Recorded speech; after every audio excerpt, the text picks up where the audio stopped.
আজকে দুপুরে আমি মুরগি মাংস আলু দিয়ে ভুনা ভুনা করলাম, সঙ্গে হচ্ছে ভেন্ডি ভাজি করলাম। কিভাবে কি করলাম সম্পূর্ণ ভিডিও দেখলেই বুঝতে পারবেন। আর এই গরমে তো রান্নাঘরে ঢুকতেই মনে চাচ্ছে না, এত পরিমাণ গরম। কোন কোন এলাকায় এরকম গরম পড়েছে অবশ্যই কমেন্টে জানাবেন। আজকে দুপুরে আমি ভেন্ডি ভাজি করব। ভেন্ডিগুলো আমি ধুয়ে নিচ্ছি, তারপরে কুচি কুচি করে কেটে নিব। আর মুরগির মাংসটা আমি হচ্ছে সকালেই ভিজিয়ে রেখে গিয়েছিলাম, মেয়েকে নিয়ে স্কুলে গিয়েছিলাম যেহেতু সকালে। মাংসটা আমি ভিজতে রেখে তারপর মেয়েকে নিয়ে স্কুলে গিয়েছিলাম। স্কুল থেকে এসে মুরগির মাংসটাও ধুয়ে নিয়েছি, এদিকে ভেন্ডিটাও আমি কুচি কুচি করে কেটে নিয়েছি। প্রথমেই আমি এই যে মুরগির মাংসটা বসিয়ে দিব। প্রথমেই পেঁয়াজ কুচি, তারপর দারুচিনি, এলাচ, লবঙ্গ এগুলো কিছুক্ষণ ভেজে নিলাম।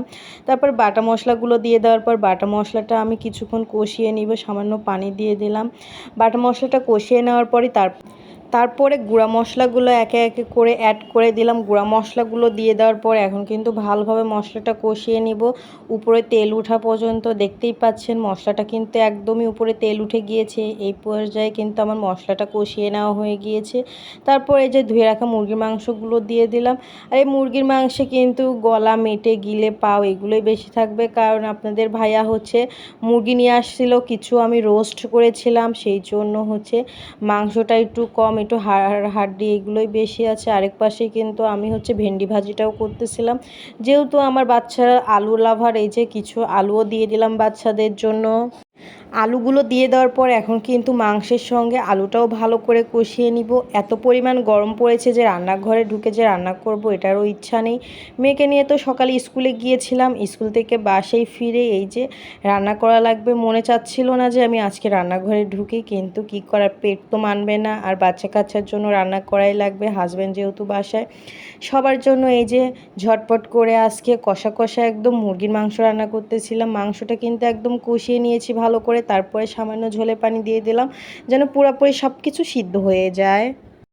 কিছুক্ষণ মাংসটা রান্না করে নেওয়ার পরে তারপরে এই যে ভাজা জিরার গুঁড়া, গরম মশলার গুঁড়া এগুলো অ্যাড করে দিলাম। দিয়ে দেওয়ার পর আর কিছুক্ষণ রান্না করে নিলেই কিন্তু আমার মুরগির মাংসের তরকারি রান্না কমপ্লিট হয়ে যাবে। মুরগির মাংসের তরকারিটা কিন্তু একদমই রান্না কমপ্লিট হয়ে গিয়েছে। আজকে দুপুরে আমি মুরগির মাংস ভুনা করলাম, সঙ্গে হচ্ছে ভেন্ডি ভাজি করলাম। এই দুইটাই আজকে দুপুরের মেনু ছিল। আরেক পাশে কিন্তু আমি ভেন্ডি ভাজিটা করতেছিলাম, ভেন্ডি ভাজিটাও কিন্তু কমপ্লিট হয়ে গিয়েছে। সব রান্না বান্না তো একদমই কমপ্লিট হয়ে গিয়েছে। আমি বাটিতে বাটিতে সব কিছুই বেড়ে নিয়েছি। মাংস রান্নাটা তো দেখেই লোভনীয় লাগতেছে, না জানি খেতে কত না জানি মজা লাগবে। এদিকে কিন্তু দুপুরও হয়ে গিয়েছে। প্লেটে আমি কিন্তু মাংসের তরকারি, তারপর ভেন্ডি ভাজি এগুলো নিয়েছি।